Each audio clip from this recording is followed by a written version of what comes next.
Good morning বন্ধুরা, নতুন একটি ব্লগে তোমাদের স্বাগত। আজ আমাদের চেন্নাইয়ের থার্ড ডে, তো আবার ঘুরতে বেরিয়ে পড়ব। আর আমার রেস্ট হাউস থেকে যে লম্বা উইন্ডোটা রয়েছে, সুদূর বিস্তৃত শুধু সমুদ্র। এটাই হচ্ছে সেই মেরিনা বিচ। ঘর থেকে বসেই সূর্যোদয় সূর্যাস্ত সবই দেখা যায়। আর দূরে রয়েছে ওই যে নেপিয়ার ব্রিজ। তো চলো।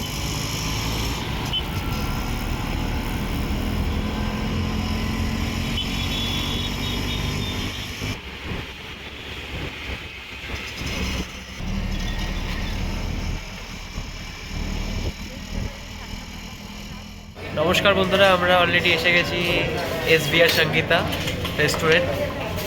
এটা চেন্নাই এগমোর স্টেশনের একদমই কাছে। প্রচুর ভিড়, এসি রেস্টুরেন্ট। দেখো,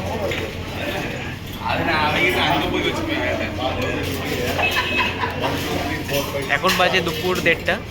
খেয়ে দিয়ে আমরা এগিয়ে চলবো আরও ঘোরাঘুরি করতে, বাট প্রচুর ভিড়।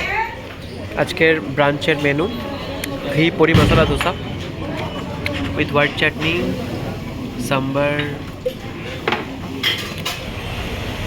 সঙ্গীতা ভেজ রেস্টুরেন্ট থেকে খেয়ে আমরা এখন বেরিয়ে যাচ্ছি। আমরা এখন আছি চেন্নাই এগমোর স্টেশন।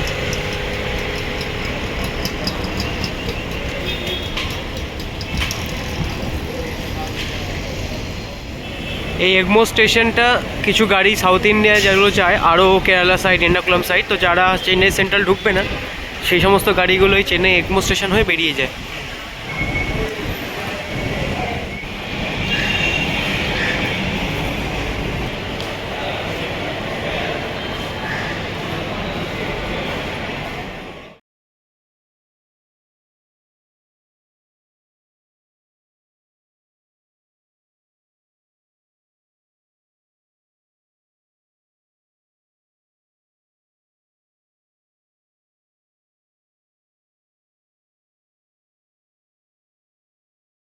যাওয়ার পথেই পড়লো Chinnaswamy stadium.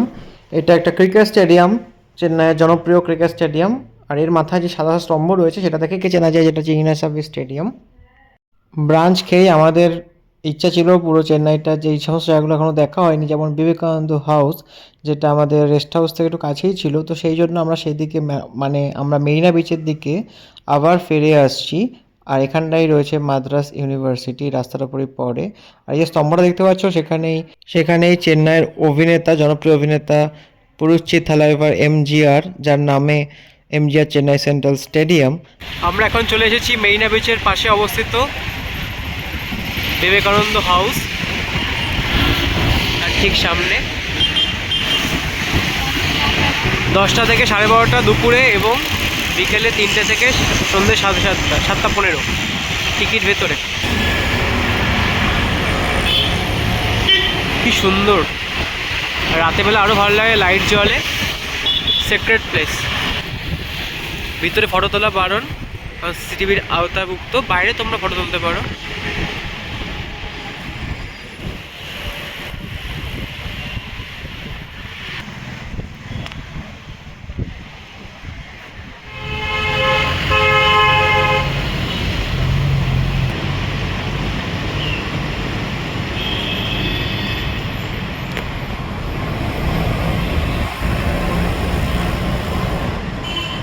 Already Vivekananda house Chennai ঘুরে নিলাম। ভিডিও তোলায় বারণ ছিল, বাট এখন একটু ছোট করে সংক্ষেপে না বললে নয়। প্রত্যেক ভারতীয়র আসা উচিত, একবার অন্তত চেন্নাইয়ে এই বিবেকানন্দ হাউস দেখা উচিত। অবশ্যই আমাদের কলকাতায় আছে বেলুড় মঠ, বাট তারপরেও এখানে এসে আমার বিভিন্ন ভিডিওগুলো ভীষণ ভালো লাগলো। বিভিন্ন স্বামী বিবেকানন্দ জি আমাদের রামকৃষ্ণ পরমহংসের কাছে যে দক্ষিণেশ্বরে গিয়ে মিট করেছিলেন, তার বিভিন্ন সময় বিভিন্ন কথা, বিভিন্ন ইনসিডেন্টগুলোকে তুলে ধরার চেষ্টা হয়েছে। অবশ্যই তোমরা একবার এসো। এখানে 2D ভিডিও রয়েছে, ভার্চুয়াল রিয়েলিটিতে একটা ভিডিও রয়েছে, যেখানে তোমাদের মনে হবে যে জল পড়ছে বা সামনে দিয়ে যেখান থেকে যাচ্ছে সেই আওয়াজ, হাওয়া সব কিছু একটা ভার্চুয়াল রিয়েলিটি তোমরা ফিল করতে পারবে। এবং তার সঙ্গে যেটা রয়েছে 3D একটা ভিডিও রয়েছে, যেখানে চশমা পরে সুন্দর শিকাগোতে যিনি যে ভাষণ দিয়েছিলেন সেটাকে এক্সপ্লেন করা হয়েছে। ভীষণ ভীষণ ভালো একটা জায়গা। মেডিটেশন রুম রয়েছে, যেখানে স্বামীজির আইডল রয়েছে, পোর্ট্রে করা মডেল। বাট তোমরা সবাই এসে একবার এখানে এসে ঘুরে যেও চেন্নাইতে অবশ্যই। গুড়িয়া তোমার কেমন লাগলো আবার বলে দাও। আমার ভালোই লাগলো। ভীষণ ভালো লেগেছে, ইজ অলসো এক্সাইটেড। তো চলো নেক্সট ডেস্টিনেশনে আমরা চলে যাচ্ছি। আমরা চলে এলাম পদ্মনাভস্বামী মন্দির।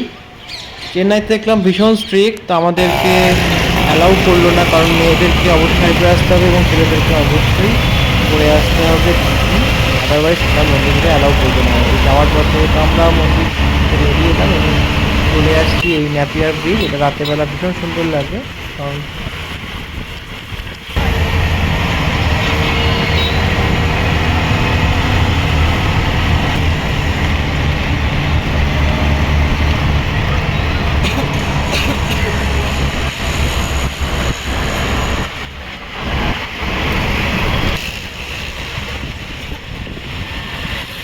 আমাদের নেক্সট ডেস্টিনেশন এথিরাজুলু, যে শপ খুব জনপ্রিয় একটা চেন্নাইয়ের শপ, যেখানে স্টিলের জিনিসপত্র দুর্দান্ত পাওয়া যায়। এত বড় শপ, এক ছাদের তলায় এত কিছু। চেন্নাই জনপ্রিয় সেই গ্লাস, এই গ্লাসটা দেখলে আমাদের চেন্নাইয়ের কথা মনে পড়ে। এবং এই দোকানে যখন আসি আমাদের ইচ্ছা ছিল ইডলি মেকারে একটা সেট কেনার, এবং অনেক আমরা বাসনপত্র কিনে নিয়ে বাড়ি ফিরেছি, এবং আজও সেই জিনিসগুলো যখন ইউজ করি তখন চেন্নাইয়ের কথা বারবার মনে পড়ে। প্রচুর বাটি, কড়াই এবং ছোট ছোট সস বা তুমি চাটনি দেওয়ার জন্য খুব সুন্দর সুন্দর বাটি আমরা এনেছি। যদিও ইডলি মেকার কিনবো করে আর কেনা হয়নি। ভবিষ্যতে আবার প্ল্যান আছে, কখনো যদি যাই তো চেন্নাই অবশ্যই এই দোকানটা একবার ঘুরে আসতে হবে। এবং এইখানে আমাদের সবথেকে বড় ব্যাপার হলো, এখানে দেখতে পেলাম যে বিভিন্ন প্যাকেজ সিস্টেম হয় চেন্নাইয়ে। মানে কেউ কন্যাকে যখন বরের বাড়িতে যাবে তার আগে যে কী বলবো, তোমাদের যেটা বিয়েতে যে দেওয়া হয় সামগ্রী, সেটা বিভিন্ন প্যাকেজে সজ্জিত আছে, এবং সেই প্যাকেজ ধরে দাও, সেটা নিয়ে চলে যাও। দেন চলে এলাম নাল্লি ফ্যাশন। এখানে আমরা শাড়ি দেখতে এলাম, কারণ আমাদের ডক্টর প্রভা আমাদের আইডিয়া দিল যে টি নগর, সেখানে চলে এলাম। সেখানে নাল্লি ফ্যাশন রয়েছে, নাল্লি 100 রয়েছে। যদিও আমরা নাল্লি ফ্যাশনটা ফার্স্টে ঘুরে নিলাম, খুব একটা পছন্দ না হলেও নাল্লি 100-এ আমাদের যাওয়ার ইচ্ছা ছিল, কারণ বারবার করে প্রভাব বলে দিয়েছে এখানে অনেক নাল্লি আছে, কিন্তু সব কোনটা ভালো কোনটা খারাপ, বাট আমরা সেদিকে যাচ্ছি না। কিন্তু আমরা নাল্লি 100-এ চলে গেলাম।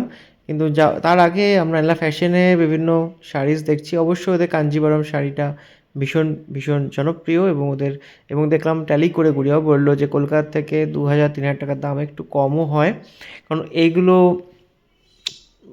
তাঁতির কাছ থেকে বুনে এটা ডাইরেক্ট বেচছে, বা সেখান থেকে যখন কলকাতায় বা অন্য প্রদেশে নিয়ে যাচ্ছে তো অবভিয়াসলি তার দাম অবশ্যই বাড়বে। তো আশা করি ভিডিওটি তোমাদের ভালো লেগেছে। দেখা হচ্ছে next video. Till then tata, এবং চ্যানেলটি অবশ্যই সাবস্ক্রাইব করে নিও।